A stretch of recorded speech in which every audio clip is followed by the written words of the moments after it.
The election as president in Brazil of a former military man who said he believes in torture has raised a number of questions, not least if it can happen in the world's fourth largest democracy. Where next?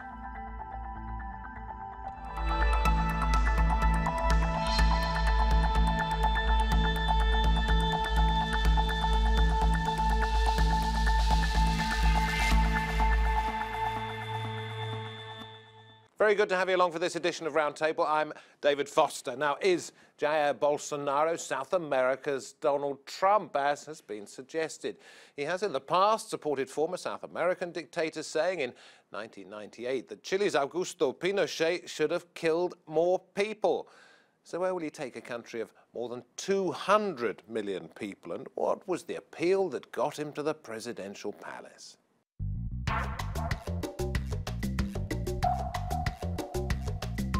Elections in Brazil have seen another populist and right-wing leader take power. President-elect Jair Bolsonaro was once considered a fringe politician, but his star rose as Brazil's fortunes fell. The former army general speaks fondly of Brazil's time under a military regime, and while many are alarmed at a possible slide towards authoritarian rule, others think an iron-fisted leader could restore order to a country with soaring crime, a stagnant economy, and entrenched corruption. Brazil's military seized power in 1964 with the support of the United States. Its repressive rule lasted 21 years. The regime detained, tortured, and killed opponents, but also oversaw a period of rapid economic growth. A gente já passou por isso, a história está se repetindo e as pessoas não estão enxergando. É o mundo inteiro avisando e o Brasil de olhos fechados. Analysts think events in Brazil over the past 5 years have paved the way for Bolsonaro's rise. Anti-government protests, the impeachment of the former president, a widespread corruption investigation, and a painful recession have left many skeptical of their politicians. Distrust has also led to nostalgia for a military government seen by some as honourable and effective. And it's a view that's become more mainstream. Signs for military intervention now have been seen at several past protests against the outgoing government. Rising violence also turned voters towards Bolsonaro's hard-line policies. Brazil's murder rate hit a record in 2017, averaging 175 deaths per day. The president-elect put crime and security at the centre of his campaign. He wants to give the police the power to shoot and kill with impunity. Bolsonaro also harnessed the youth vote using social media, but many of his supporters have no memory of oppressive military rule. Agora esse país vai para frente, porque o meu capitão, o meu presidente. His vice president is a retired army general, and he surrounded himself with retired soldiers who are expected to serve in his government. Eles continuaram na política, eles mudaram a face, puseram outras máscaras e continuaram dando as rédeas do poder. And he's promised to increase the armed forces' role in domestic security. Many Brazilians are sounding the alarm about their next president's autocratic views. Others think he's everything the country needs, a firm leader who can bring an end to corruption and crime.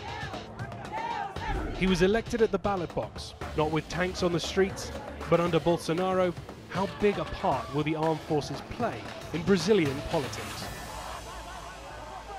Joining us via Skype from Rio de Janeiro, we have Cristina Tardaguila, the Director of Agencia, Lupa, a fact-checking newswire service from Providence in Rhode Island. We have James Green, Professor of Latin American and Brazilian Studies at Brown University. With me in the studio, Octavio Ferraz, a reader in transnational law at King's College in London, and Richard Lapper from the US and Americas program at Chatham House, who spent a long time living in South America and in Central America. A very warm welcome to each one of you. Cristina, let me come to you first of all. Let us not forget, as we sort of sound the warning bells about this man, that he has been popularly elected.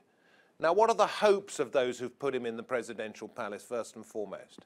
So everyone who has voted for Bolsonaro is willing to see him facing and attacking corruption.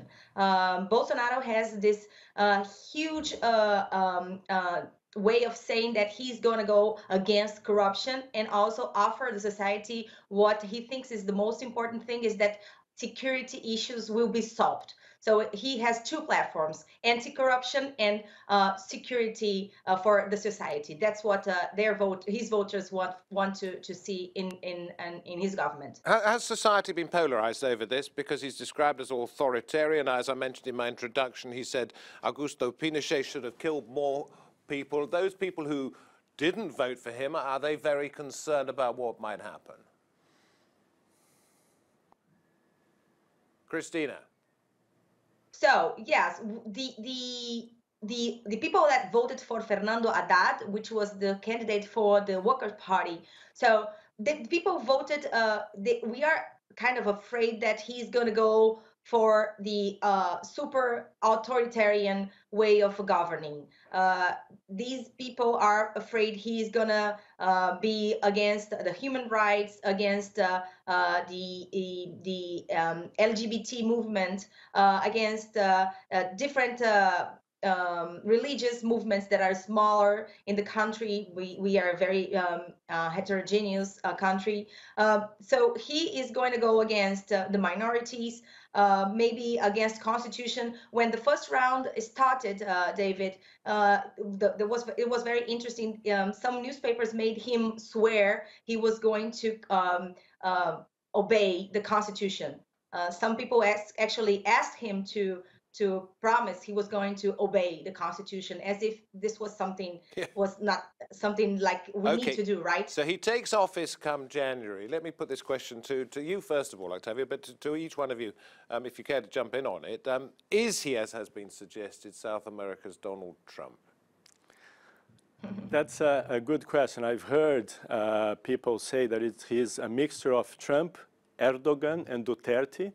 And I think that's more of a better description of what he might be. It all depends on what he does when he takes power. But from the things he has said, I think he has a component of each of these three leaders. So like Trump, he goes against the press and says that mainstream newspapers like Folha de São Paulo are fake news. Like Trump, he goes against academia. So he says that these professors are all leftists that are saying lies to their students and lying about him. But like Erdogan, he is also against the rule of law institutions in Brazil that might become weaker now with him in power. And despite mottos like the crusading judge against corruption nomination as Ministry of Justice now, which I think is deeply problematic in terms of rule of law and impartiality. And like Duterte, he pledges to allow the police to shoot with protections against prosecution to fight criminality. So I think it's a bit of... In that sense, yes, he's a bit of this and a bit of that. But it's not a compliment, is it, Richard, to say he has these characteristics? I mean, It's certainly not a compliment. I think there's a separate point. I agree with everything that Octavio said about what Bolsonaro represents in a sense. But I think he expresses, he's got, like Trump, he's got support from a conservative, evangelical Christian movement. You know, even though he's not an evangelist, an avowed evangelist himself. He is an evangelist. He converted in the River Jordan. Well, he was baptized in the River Jordan. Yeah. I do understand that, but he has said, listen, I'm not evangelical myself, even though I've got the support of these movements. Well, he you know, this Sunday he was at an evangelical church. So I mean, it's card shifting then. The point is that evangelical pastors and bishops across Brazil, people don't realise this. Between 25 and 30% of Brazilians are members of evangelical churches. They are very uncomfortable with the liberal shift in social values in Brazil. And that's giving some momentum, that gave some momentum to Bolsonaro's campaign, as well as all the issues which I think are so important about crime, insecurity, and in particular, the opposition to the established political class. Authoritarian in what sense? What is he going to do with this authority? Well, I think, you know, as Octavio said, I think there'll be They will allow the police. There are various legal measures that will be amongst the first things it will do. One thing it will do is reduce the age of criminal responsibility to 16, which takes into account the fact that many of the organized criminal gangs that are so strong in Brazilian cities are particularly recruiting actively amongst younger people. He will allow police to use their arms with much greater discretion. In fact, you know, without the constraints that they've been accustomed to. This so-called shoot-to-kill idea. There'll be legal measures allowing the police to much greater latitude. So that's going to be quite authoritative. Now, you know, you've got an issue, I think, that's going to rise quite high up the agenda, which is the prisons. Brazilian prisons are the centers, in many ways, of organized crime. I was in Ceará state in the northeast of Brazil. There's a prison there that is run by two of the very biggest of Brazilian gangs, the Red Command and the First Command of the capital. They run the prison. And around the prison are favelas, which are made up of their family members. These are what we call slums. And yeah, I mean, the point is this is a real problem for Brazil. How do you tackle that, and how do you tackle it in a kind of fair and so I think he's going to take a hard line to those. It's going to be tough. Cristina, we talked about him being perhaps a Trump mirror image. We've had it explained that perhaps he's not. But in terms of his use of the phrase fake news, he is very much out of Trump's stable. And what was it I read the other day? Trump is supposed to have, either since he was inaugurated or elected, sent out 5,000 pieces of fake news, mostly about fake news. Is that the sort of man that Bolsonaro is? Is he a liar? Well, we actually did a lot of work here as a fact checkers, David. It was a lot of work, actually. Just to give you an idea, at Agencia Lupa, we have 15 people. And in the first turn, we followed about 64 politicians, and we debunked about 850 claims by these guys, and the majority was false. Just to give you a sense, like, how politicians in Brazil lie, that's a lot. And if we take just the 10 biggest hoax that we actually fact-checked here, we got about 1 million shares on Facebook of these things. And the majority of them were actually from the side of Bolsonaro, not from the side of Haddad. Of course, we understand that we work on what people actually report as being false, not the entire universe of fake news. That's just impossible to measure, like how big the fake news universe is. And is it because he realized that, I think Haddad got more airtime on television, but Bolsonaro suddenly realized he could mobilize an entire country by going out on social media? A form of social media, I think it was WhatsApp, in Brazil, that wasn't really very well policed. Right, there are two topics very interesting to talk about on your question. First of all, this is the first election that the candidate that had more time on TV didn't make a lot of votes. Geraldo Alckmin had 5 minutes on TV almost every day, and he made only 4% of the votes. That is something super new that political scientists must understand what happened. And in my opinion, that is just gives us the sense that how big social media is playing, the big role it played in this election. And the other point that to bring out is the importance of WhatsApp. WhatsApp is a major communication app in Brazil. It has 120 million people every day talking on it. And there is no way we can, as fact checkers, follow what's being said and what's being spread, since it is an encrypted system, right? And also, you can't deal with fake news unless somebody says to you, "I think this is fake news." That's another problem. We're going to go to James. You were talking about the rights of minority groups perhaps being eroded in coming weeks, months, years. This is a very serious issue, and it's not just LGBT people. It's also women. People of color in Brazil, which is a majority of the country, are very much afraid of the policies that Bolsonaro promises to implement. In addition to all that has been said by our other guests, he has also called for the proliferation of arms, allowing anyone to carry an arm. And Brazil already has a huge number of arms circulating in the population. If anyone is allowed to carry an arm, gun, I think many people are very concerned this is going to cause actually an increase in violence as people get angry, get upset with their partner, get upset with a neighbor or someone else. And so there's actually a possibility that violence might increase under Bolsonaro rather than decrease. In the studio, you two, we saw Trump rise up to the presidency of the United States, in part because people were so disappointed with what they felt was the fact that they'd been ignored. In Brazil, it's perhaps about corruption. So therefore, should we blame the Workers' Party that for years looked as though it was promising the right answers and completely let down the people?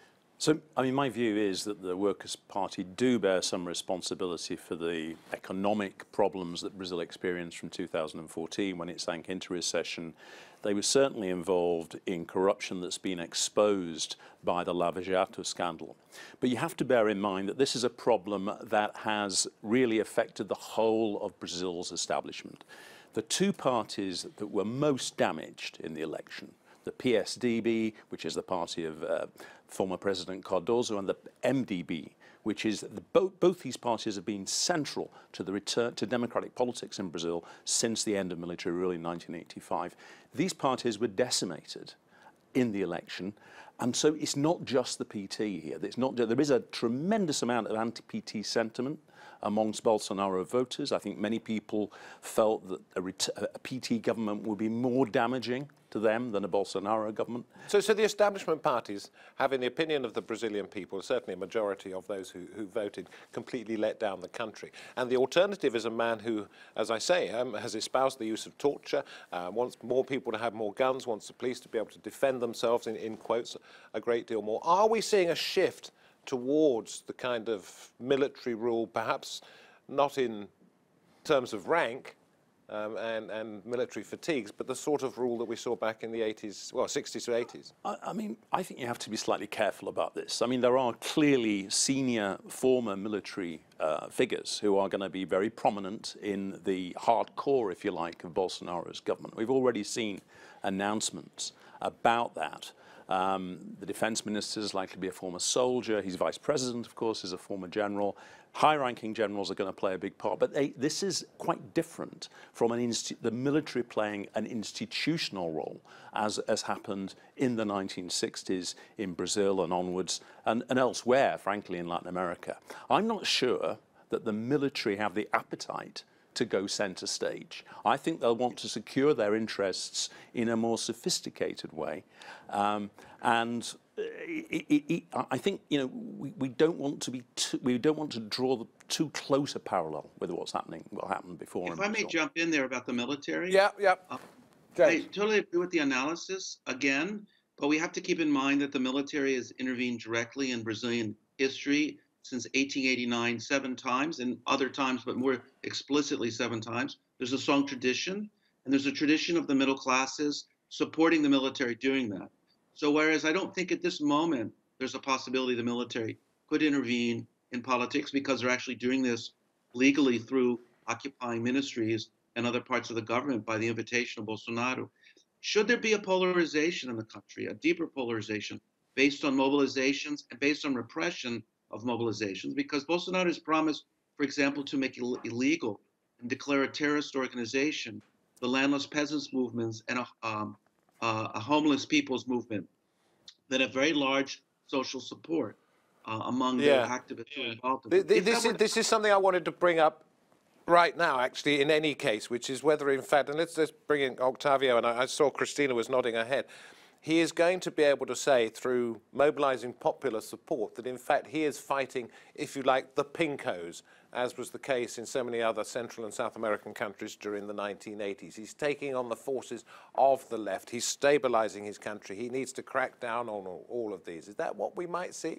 I think that's exactly what we are going to see. I agree with both that we are unlikely to see a traditional military coup of the sort we had in the 60s, but I don't discard that completely if the situation deteriorates, but I think what we are more likely to see is a deterioration of democracy and the rule of law through democratic means of legislation, and in particular persecution of political opponents of the left, as you mentioned there. There are already bills in Parliament trying to put ideology as in the definition of terrorism, trying to criminalize social movements who fight for homeless people or for landless movements of the left, obviously. So I think there will be a strong crackdown on any political ideology which is from the left and against Bolsonaro and his group's interests, and that might descend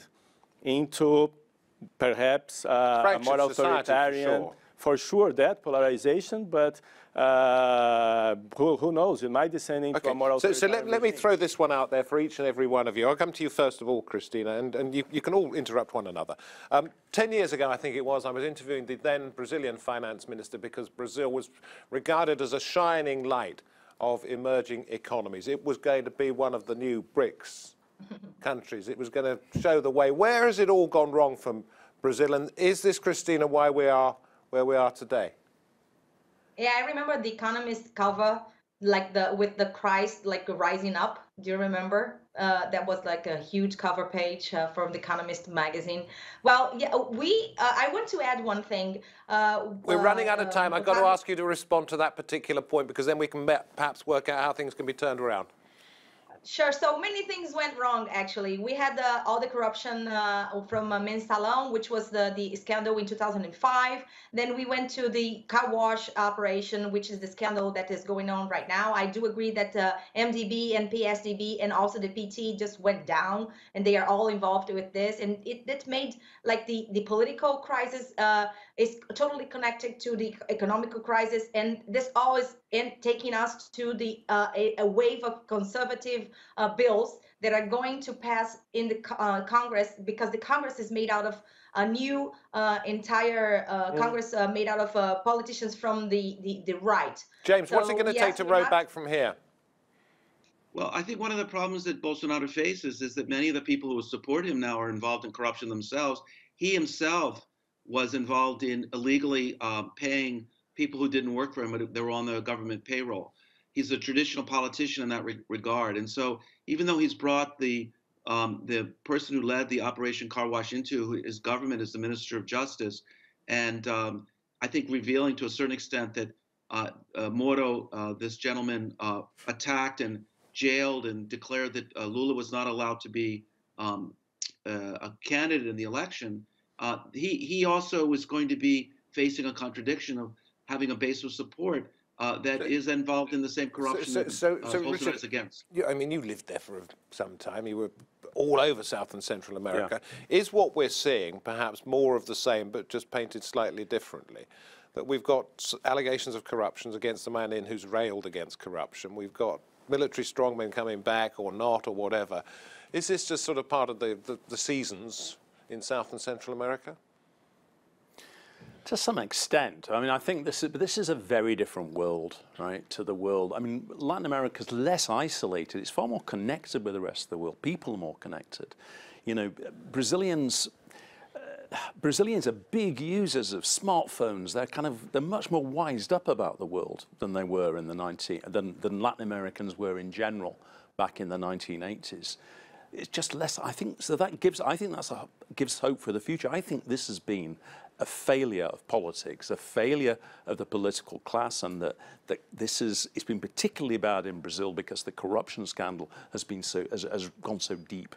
Okay. Final word, Octavio. Although I'm also pessimistic, I think there is a glimmer of hope at the end of the tunnel. And I would like to just cite two facts. 69% of the Brazilian people still believe democracy is the best regime, according to a recent poll.